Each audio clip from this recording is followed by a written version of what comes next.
Assalomu alaykum va rahmatullohi ta'ala va barakatuh. Yaratgan Robbimiz Alloh subhanahu va taologa beadad hamd va sanolarimiz bo'lsin. Payg'ambarimiz, shafoatchimiz Muhammad Mustafa sallallohu alayhi va sallamga salovat va durudlarimiz bo'lsin. U kishining oila a'zolariga, sahoba ikromlariga, barchasiga salomlarimiz bo'lsin. Muhtaram aziz jamoat muslimin, barchamizga Qurbon hayiti bayrami muborak bo'lsin. Alloh taolo barchamizga mana shunday Qurbon hayiti bayramini, Ramazon hayiti bayramini uzoq yillar mobaynida jamoatimiz bilan birgalikda yetib yurish vaqtini Alloh o'zi nasib ro'za aylagan bo'lsin. Muhtaram jamoat, sizlarni va aziz xalqimizni yana bir bora Qurbon hayiti bilan chin qalbimizdan muborakbod qilamiz. Shunday ulug' kunlarga tinchlik, osoyishtalikda, sog'lik, salomatlikda yetkazganlik uchun Alloh subhanahu va taologa cheksiz hamd va sanolar, shukronalarimiz bo'lishi kerak. Haq taoloning barcha ibodatlarimizni dargohi ilohiyasida husn qabul aylab, ezgu maqsadlarimizga erishtirgani, vatanimiz tinch, yurtimiz obod bo'lib, turli xavf-xatarlardan, balo ofatlardan yaratganning o'zi asrashligini iltijo qilib, duoyi xayrlar qilib qolamiz. Demak, birodarlar, payg'ambar alayhisolatu vasallamdan hadis vorid bo'ladiki, ni'matani maghbubun fihi va kathirun minan nas as-sihhatu wal faragh.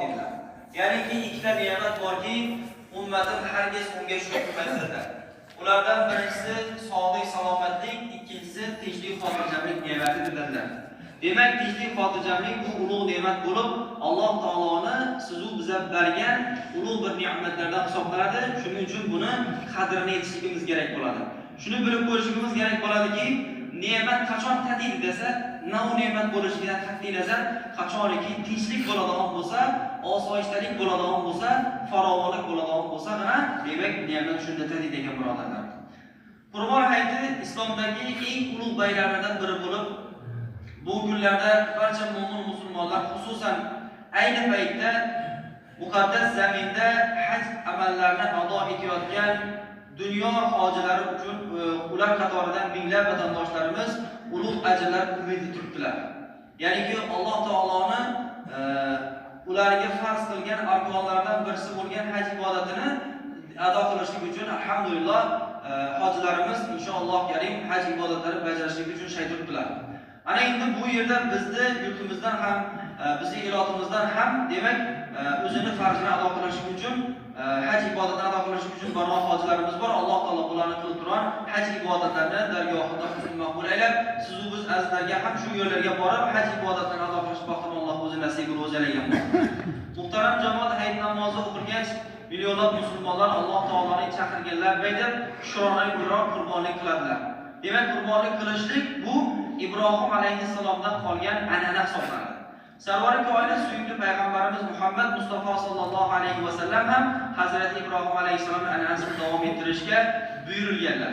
Alloh taolo bu kunlarda bizlarga xursandchilik qilish, quvonch ulashish, hayit namozini o'qish, qurbi yetgan kishilarni esa qurbonlik qilishga buyurgan. Qur'oni Karimda Alloh taolo marhamat qilib aytadiki, A'udhu billahi minash shaytonir rojim, "Wal budna ja'alnaha lakum min sha'airillahi lakum fiha khayr." Ya'ni qurbon qilinadigan tuya va sigirlarni biz sizlar uchun Allohning shiorlaridan qildik. Sizlar uchun ularda yaxshilik bordir deb Xudo taolo demak Haj surasida marhamat qilib aytadi. Endi birodarlar, bu oyatdan bilib olishimiz mumkin bo'ladiki, qurbi yetgan har bir inson qurbonlikni ado qiladigan bo'lsa, bu oddiy ibodat emas ekan. Bu Ibrohim alayhissalom o'z farzandlarining Ismoil alayhissalomni so'yishlik, zabr qilishlikda Alloh taoloning imtihonidan, sinovdan o'tishlik ekan. Ana shuni his qilgan holatda qilgan bo'lsak, inshaalloh maqsadga muvofiq bo'ladi. Endi qurbonlik faqat bir ibodat emaski, balki muhtojlarni siylash, kam ta'minlangan oilalarga yordam berishlik, qarindosh, urug' va qo'ni-qo'shnilar bilan mehr ulfatni mustahkamlash mavzui hisoblanadi. Ya'ni shu so'ygan qurbonliklarimizdan endi uni faqat bir pishirpasni joyi yo'q desak bo'lmaydi, bor. Lekin so'ygan qurbonliklarimizni iloji boricha demak ahli oilasi bir qismini ahli oilasi farzandlari bilan yeyish uchun olib qoladigan bo'lsa, qolgan 2-3 qismini demak shunday tarqatib bersa ham bo'ladi ekan, qolgan bir qismini pishirib bersa ham bo'ladi ekanligi aytib o'tilgan. Lekin avlosi iloji boricha yetim yesim bechoralar shunday homilani tarqatib beradigan bo'lsak, ajab emaski, oyinda 1 kilo go'sht olib yeb turadigan insonlarimiz Qurbon hayiti munosabati bilan uylarida demak go'sht yeb turib ta'minlanadigan bo'lsa, inshaalloh siz bizni qilib turgan qurbonligimiz nur ustidan a'lo bo'ladi. Zero musulmon kishi nafaqat o'zi uchun, balki boshqalarning ham quvonchi bilan yashaydigan inson haqiqiy musulmon bo'ladi. Odamlarga yaxshilik ulashish, saxovatli bo'lish mana shu kunlarga juda ham mos keladiki, payg'ambarimiz sollallohu alayhi vasallamda hadis vorid bo'lganki, as-sahiyyu qaribun minalloh, qaribun minan nas, qaribun minal jannah dedilar. Saxovatli, saxiy inson dedilar, qaribun minalloh, Alloh taologa yaqindir. Qaribun minan nas, saxiy insonlarga yaqindir. Qaribun minal jannah, eng asosiysi saxovatli inson jannatga yaqindir deya payg'ambar alayhisolatu vasallam hadisi muboraklardan marhamat qildilar. Demak, o'sha saxiylik sifatini o'zimizda inshaalloh mujassam qiladigan bo'lsak, nur ustida a'lo nur bo'ladi, birodarlar. Aziz birodarlar, ayni muborak va juda ham ulug' bir kunlarda turibmiz. Bu kunlar Zulhijja oyining avvalgi 10 kunligi deb aytiladi. Endi bu kunlarda qilingan har bir ibodatning ajri savobi Ramazon oyida qilingan ibodatlardan keyingi o'rnida turadi ekan. Alloh taolo bu haqida Qur'oni Karimda Astagfirullah, Bismillahirrohmanirrohim, val fajr va layalin ashr va shaf'i val watr. Ya'niki tongga qasam, Zulhijja oyining avvalgi 10 kechasiga qasam. Juft va toqqa qasamda turib Fajr surasining 1, 2 va 3-oyat karimalarida marhamat qildi. Demak, oyatdagi juftdan murod nima desa, Zulhijja oyining 10-kuni hisoblanadi. Toqdan murod esa 9-kuni hisoblanadi. Ana endi mufassirlar Alloh taolo Zulhijja oyining avvalgi 10 kuni bilan qasam ichgani uchun ham mazkur kunlarda fazilatli dedilar. Ushbu kunlarda qilingan amallar ham Alloh taologa eng mahbub amallardan hisoblanadiki, bu haqida Abu Hurayra radhiyallohu anhu dan rivoyat qilingan hadisda payg'ambarimiz aytadilarki, Alloh taolo uchun ibodat qilinishiga Zulhijjaning 10 kunidan ko'ra suyukliroq kun yo'qdir dedilar. Uning har bir kunidagi roza 1 yil roza tutishga, har bir kechasidagi bedorlik esa Qadr kechasidagi bedorlikka teng keladi deya Imom Termiziy rivoyatlarida marhamat qildilar.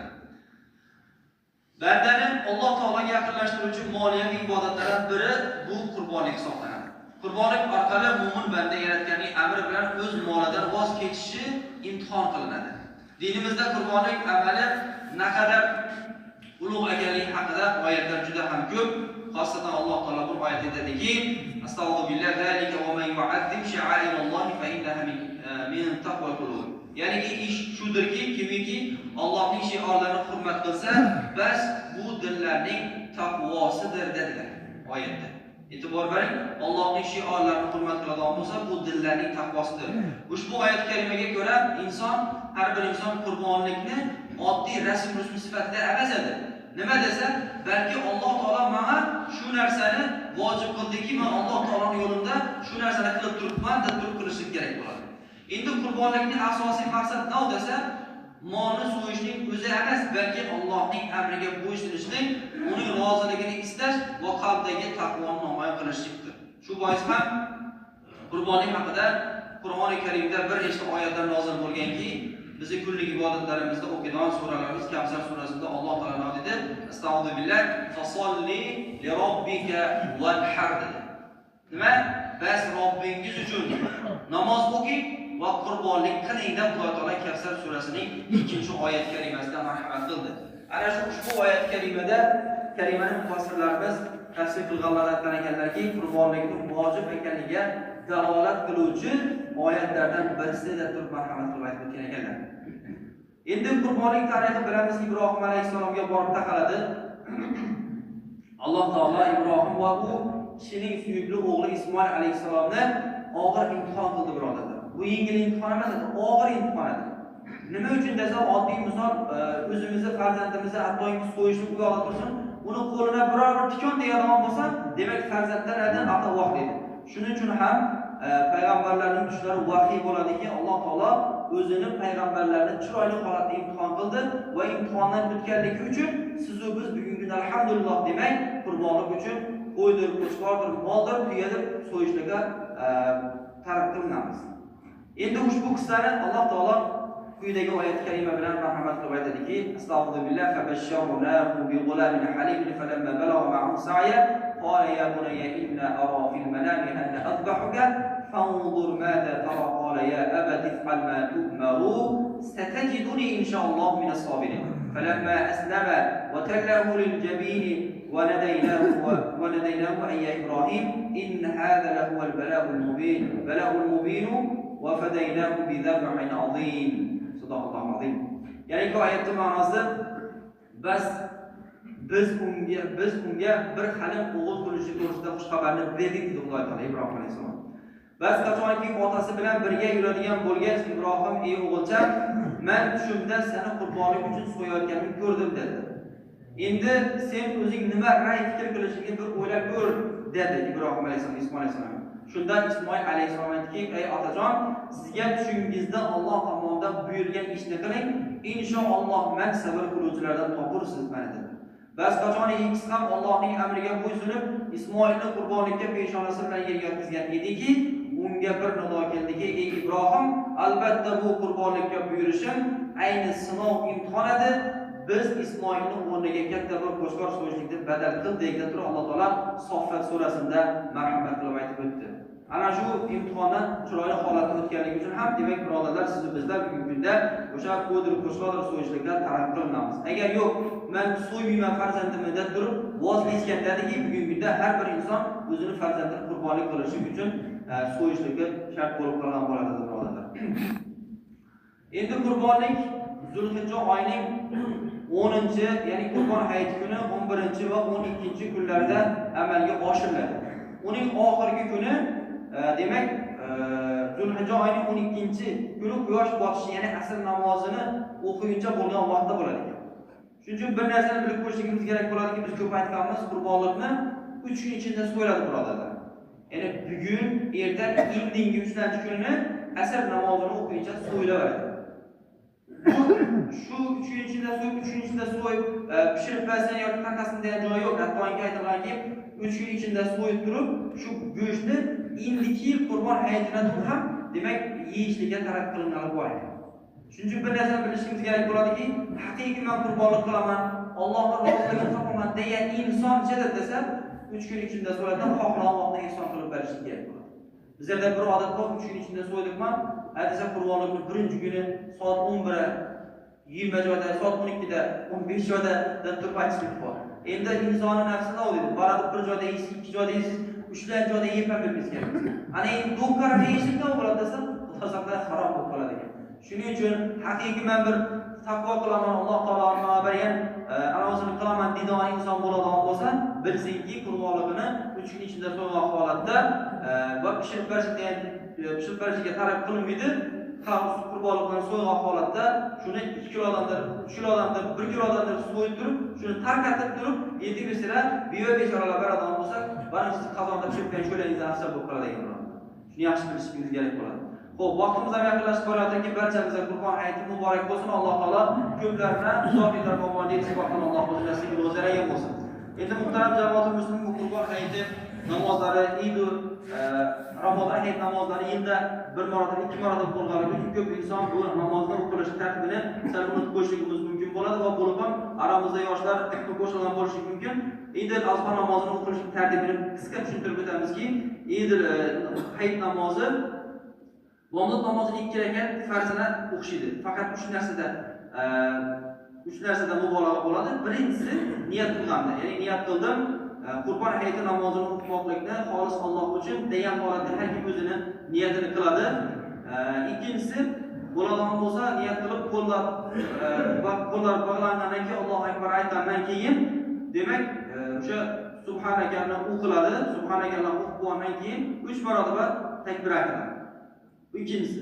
Ana endi 3-farq nima desa, 3-farq 2-rakatda rukuga ketishlikdan oldin demak 3 marotaba takbir aytiladi.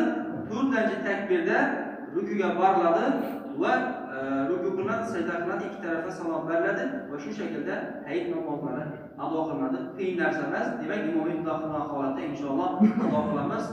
سبحانك اللهم وبحمدك أشهد أن لا إله إلا أنت أستغفرك وأتوب إليك وآخر دعوانا الحمد لله رب العالمين اللهم ربنا تقبل منا إنك أنت السميع العليم وتب علينا يا مولانا إنك أنت التواب الرحيم الله سبحانه وتعالى ulug' bir damlarda Qurban hayiti arafalarida biz oz bandalari namozini ado qilgan ibodatlarimizni inshaalloh karim ado qilamiz turgan qurbonliklarimizni Alloh dargohida husn maqbul aylagan bo'lsin. Qalblarimizdagi bo'lgan xoyir shar'iy murod va maqsudlarimizni o'zi hosil aylab, ikki dunyoda baxtli saodatban bandalardan bo'lishni Alloh o'zi nasib ro'za aylagan bo'lsin. Haj ibodatini ado qilaman deb yetgan hajlarimizni Alloh taolo turgan haj ibodatdan dargohida qabul aylab, haj mabrur, sa'yan mashhur bo'lgan holatda qaytish vaqtini Alloh o'zi nasib aylab, barchalarimizga haj ibodatlarini inshaalloh karim umra ziyoratlarini ado qilish vaqtini Alloh o'zi nasib ro'za aylab, Eid Qurban hayitini barchamizga o'zi muborak aylagan bo'lsin. Allohu akbar, Allohu akbar, la ilaha illalloh, vallohu akbar, Allohu akbar va lillahil hamd bi rahmatika.